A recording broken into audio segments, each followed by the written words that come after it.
Now you're gone, Hank, and it's our turn to try to put into words what we feel, and it isn't easy for us. Sorrow rests upon us like a cloak of old, beautiful memories. We've only to sigh to have it touch us. We loved you, and we still love you. You were one of us, and you did so much, Hank. You left us too soon. But the songs and records that are yours, those can never leave us. And this, then, is our tribute to you, Hank Williams. Hear us and understand wherever you are, buddy, how very much we all miss you, in your hometown especially. We give you the words you'd want to hear most, for they're from the ones you loved best. First from your mama, a voice from childhood, comfort and lasting love. She wrote this for you, and we're going to read it. It says, "To my son Hank, gone but not forgotten. You've gone first, and I'm so alone with only sweet memories of you. I walked the road alone with only the wonderful thought that you're still that little boy of mine. Seems only yesterday that you'd crawl up on my lap and ask me to sing, that little boy of mine, and when I'd finish, you'd ask me to take you fishing. And then you, Irene, and I would pack our lunch and go. We were all so happy then, and now I'm so lonely without you, but I'll always be with you. No matter where I go, my thoughts are always of you. When I close the door to your room at night, I feel like I'm saying good night to you, for everything you touched is a part of me. I'm so glad to have your friends and fans come to our home and see your room and all of your personal belongings, because you were so proud of our home. Darling, I just hear you say, Mother, it doesn't look so good, but it is home to me, and you always said you thought it was the most beautiful place on earth. You'd say, Mother, this is home, not a show place. And I know you meant a lot to other people, but to me you'll always be that little boy of mine. And your mama goes on to say it doesn't seem like a year since you left me alone, but deep down in my heart, son, I'll always be proud of the sweet things you said to me. Like when you crawled up in my lap Christmas Day and said, Mama, I'm so happy to be home with you again. Please sing that little boy of mine to me, like you did so many times when I was growing up. And the dreams you told me about. You'd smile and say, I'm so happy, because I dreamed of heaven last night. I thought I'd gone there, and I was going up a flight of long white stairs, and the Lord met me and took my hand and said, welcome home, my son. I remember how you had gone to the chapel on Christmas Eve and prayed and asked the sisters to pray with you. There's so much I remember, Hank, on that last day you were home with me, so very much that I couldn't begin to put it all on paper. But it's in my heart, son, and I'll have all those happy hours to remember as long as I live. Then came a sad day, son. They called me and said you'd gone to make that dream come true. You've been gone a year, but deep down in my heart, you're still with me, and I love you so much, that little boy of mine. New Year's is made to be happy and gay, but how can I be happy since you've gone away? I know New Year's is supposed to be fun, but not for me, without my darling son. But I'll try to keep going and give thanks, because you, my son, left us your darling little Hank. So with this thought and a little smile, I'll say, wait for me, Hank, son. I'll be along in a little while.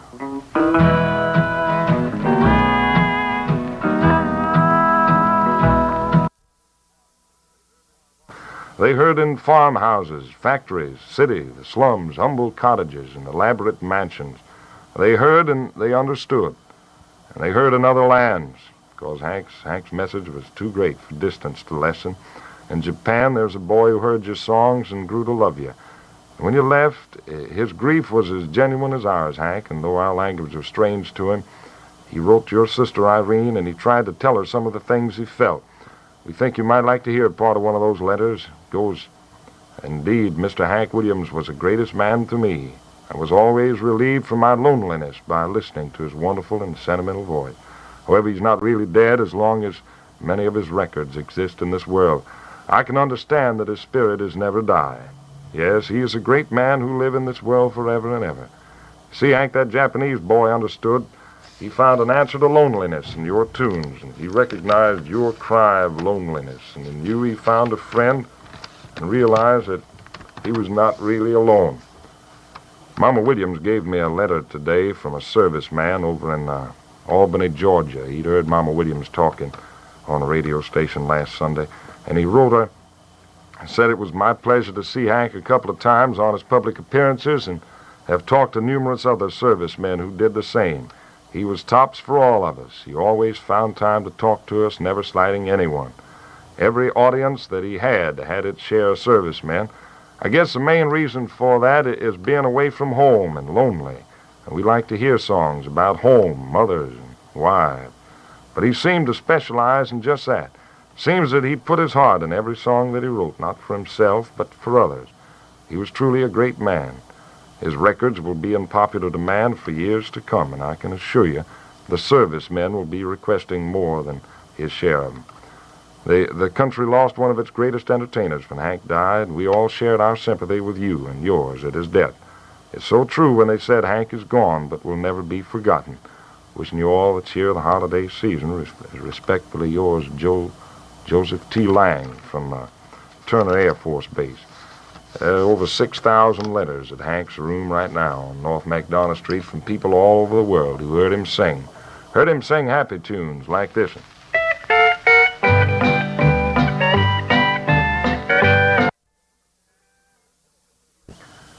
Well, he was WSFA's pride and joy, and he also, he ain't the only one that's ever give us trouble. There's one talking right now that gave him trouble too. Hank was a man that's hard to understand sometimes, but all you got to do is listen to a few of his tunes, and you get the idea that Hank knew what he was talking about when it come to being lonely and sad and blue, and then again he'd turn up the next morning and sing you the finest tune you ever heard, just happy as a bird. You never saw a fella like him. Most folks here in Montgomery knew Hank. If you didn't know him personally, you heard him on WSFA. He was here, you say 13 years, 11 days, and 2 hours. I believe you say something like that, sitting right at that desk in the big studio. And he played a many a show. One time Hank had a morning show. You remember that, Bill? We had this big deal. Hank gonna have a morning show. Of course, Hank had to work till 3, 4 o'clock in the morning. Every place from Journey's End to Pensacola, Florida, Hank was working with his band. We had this big deal of getting a morning show with Hank spinning the records. I think he showed up once in 5 shows in a row. Then we gave up on that, but we still loved him because he was Hank, and they all understood it. I'll dare say this. I'll bet you Hank was one man, one hillbilly that could get away with anything at WSFA because he had bosses, and the whole bunch down here loved him to death. And when he went on up there after he left here and went to Shreveport, after that record moved him over to Shreveport, every time he'd come back to Montgomery, he'd come see us, settle down with us. Then he went to Nashville, got way on up there, writing them big tunes. Got in the big money, but he's still Hank to everybody who ever knew him. And I've yet to meet anybody who knew Hank when he was broke that he didn't speak to when he got up into cash. That's the kind of fella he was, folks. Last year at this time, I was all choked up. They tell me I did a good show. I talked about him in a different way. He's been gone a year now, and I've seen some of the letters, and I've talked to people who never heard hillbilly music before that day last year. And Hank's death caused such a commotion around here and throughout the nation. They're pretty good hillbilly fans now, and they're beginning to realize what they missed by not joining us long before that day. Hank had put out a tremendous amount of songs. I was over at his room today, and there are 2 achievement awards from Broadcast Music Incorporated, similar to ASCAP, one of the technical things in the business. But anyhow, Hank has a citation for Kalijah and one for Your Cheating Heart. Those are the 2 biggest ones on BMI this year. They went to his mama, and they're down in his room there. Hank had more than one honor. But the main thing was wherever he went, everybody loved him. I mean, he could get up in front of 10 people or 10,000, and they'd all be pulling for him. We're going to hear this big homecoming show he did here in Montgomery a long time ago, if you remember. Right now, though, we'll do one that Hank wrote just before he died. I was at his house with Marion Morgan. Gal sings for MGM Records, a wonderful entertainer. Marion had heard of Hank through the trade. I mean, gosh, Cold, Cold Heart was already out there. And Marion came to me here at the station and asked me to search Hank Williams out. She heard he was in town. So Hank happened to be home, and Hank came down about 9 o'clock on a Saturday morning. Marion didn't get up till 11, so he calls up there and he said, "Get up if you want a tune, I got it." And he had it too, boy. Kalijah and Your Cheating Heart. He was counting on Kalijah to be a big one, and it sure was. Here he is to sing it now. Old Kalijah.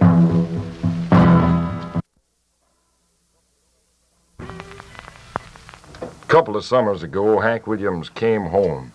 Triumphant tour it was, too. The J.C.'s here in Montgomery booked Hank for the Coliseum. Before the Coliseum, it's just a shell out there, worst sound you ever heard.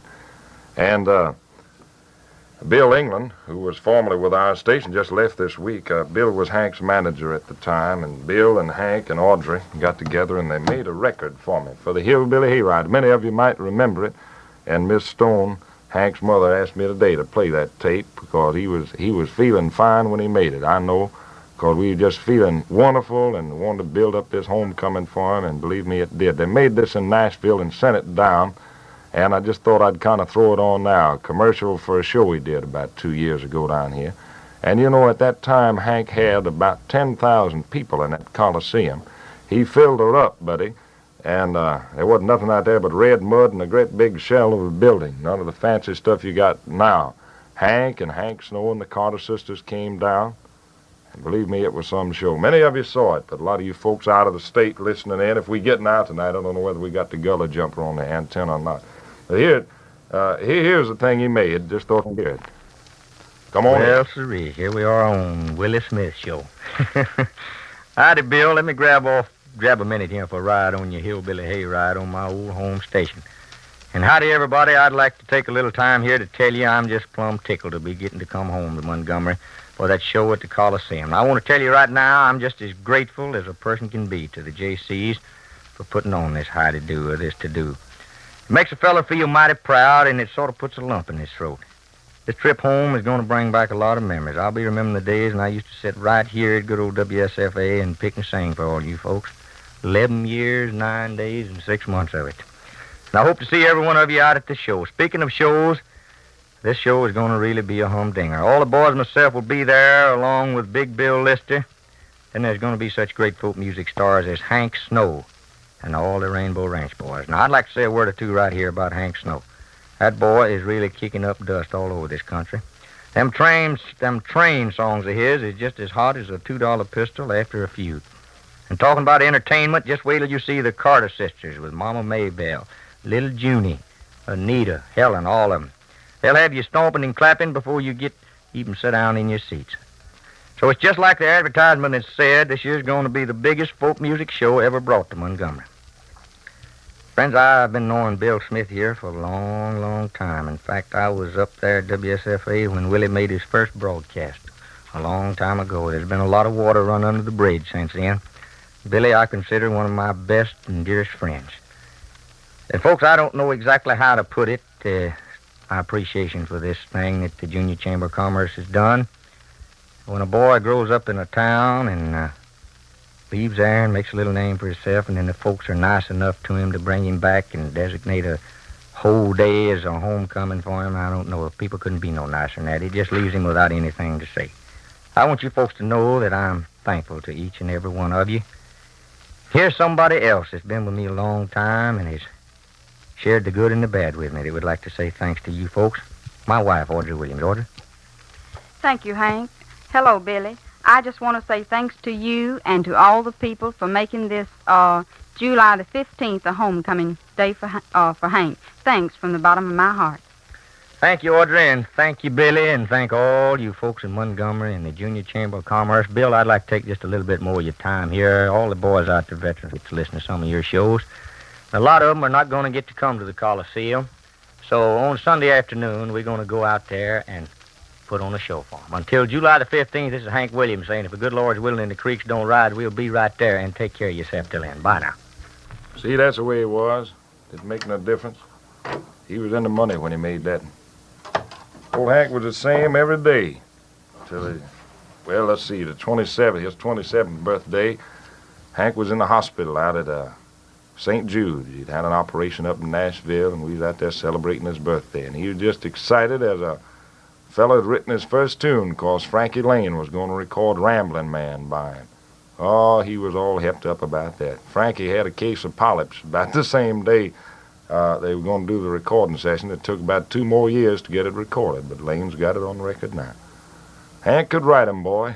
And Audrey, back there in the good old days there when they made that little record for me a couple of years ago, she made some records with Hank, too, and we want to play one by Audrey and Hank together right now. One that Audrey wrote. called I Heard My Mother Praying for Me. But Hank, after he left here, went down to Louisiana, you know, and he got onto that Cajun business. I'll tell you what Hank liked. Next to hillbilly music, Hank loved to see Sharky Bonanno and his Dixieland band knock it out. Believe me, he loved Dixieland. And he picked up a lot of Cajun business down there. And he wrote one called Jambalaya. I'm sure you remember that. Here it is right now. And he had a good time singing his tune wherever he went, too. Goodbye, Joe, me gotta go, me oh my oh. Hank was good, and it all came out in his songs. You hear it every now and then. Hank had a heart that as big as every record he ever made. I don't care how many they sold, and he'd go for you all the way. Hank had a lot of things he wanted to do. He had a hospital for crippled children in mind and underprivileged kids before he died. Not long before he died, and we trying to do something with that idea now. We got stalled there for a while, but he saw the light there, I'll guarantee you. A couple of 3 days before he died, we were at a party together, and I mean, he's just a different man altogether. Hank is on the way then. I thought, well, that's my boy. He's on the way now. He's settled down, and doggone, what happened? New Year's Day, that's it. But he left the music that we're listening to tonight, and he also left many, many more tunes that you'll hear from now on. Tunes you ain't heard yet. He wrote one for Hank Snow. I heard the tape last February, I believe it was, about in Nashville. They had long tape there with Hank doing a bunch of tunes. He just, Hank never could write a tune. He had to sing them. And they had the technicians to write down the music after he got through with it. But I heard this tape with Hank Williams and Hank Snow doing it. Hank sang it one time for Hank Snow to show him how to do it, see. And then Hank does the tune one time, and you can hear Hank in the background. No, Hank, that ain't right. Let me show you. Sounded just like him, I'm telling you. When he got a tune in mind, he was all gone. It took him about 20 minutes. That was it. Man, he made some cool dollars just sitting around about 20 minutes. But he wrote this one called Dear John. That's all she wrote. They sent your saddle home. He's feeling rough. He didn't write it, actually. He recorded the doggone thing. But he was feeling rough when he recorded it, and he had it in his mind that that's all she wrote, and she's on Sent Your Saddle Home, and he figured it would sell, and he put one of his sad songs on the other side. But anyhow, we was sitting around in Nashville and talking about this new record called Dear John, and I said, Hank, down in Montgomery, the folks like Cold, Cold Heart. He says, Bill, I realize you know Montgomery, but I'm an international artist. Says, I travel around, and the country is going for Dear John. Well, you hadn't heard Dear John very much, but I believe you folks have heard Cold, Cold Heart 2 or 3 times since then. I won $5 off old Skinny that day. Took me about 3 months, but when it got on top of the hit parade and stayed there, I knew doggone well he didn't mind paying that $5. Here's the other side of that Cold, Cold Heart. One called Dear John, that's all she wrote. That's it. One time we was talking about money, you know, and I was grappling about what I was making down here and all he's making, you know. I was going to Nashville, going to be a wheel, you know. And he told me, he said, well, it's a big deal. Said, money don't mean anything. Said, it ain't making me happy. Said, I owe the government $32,000 right now. And I said, well, you're at least making enough money to owe him $32,000. You must be doing pretty good, old buddy. And he said, well, it just ain't nice. Says, I have to sit there and worry about that. I bet he worried at least three times a year over that $32,000. I like to remember him happy because he loved to listen to a football game just like you and I, and he loved to dance to that Dixieland jazz. Man, he was some dancer. He was about as thick as a pencil, a slender pencil, and when he got to jitterbugging, that was something, man. I guarantee if he got in the shadows, he'd disappear. And 2 or 3 places out there in Arkansas, he couldn't even dance because the cracks in the floor were just too wide. We thought we'd lose him altogether. He's a long, tall, skinny man from Montgomery, Alabama, and he did more for Montgomery than any Chamber of Commerce ever will, as far as getting the word out. People today stop by his house down at North McDonough, 318 it is, 324 or something. Most folks know where it is. Stop by now from all over the nation and just go see his room and talk about him and sign the book. And they've worn out many a book since they opened up his room for the public. I mean, folks come in every day. We're going to play some more sad songs.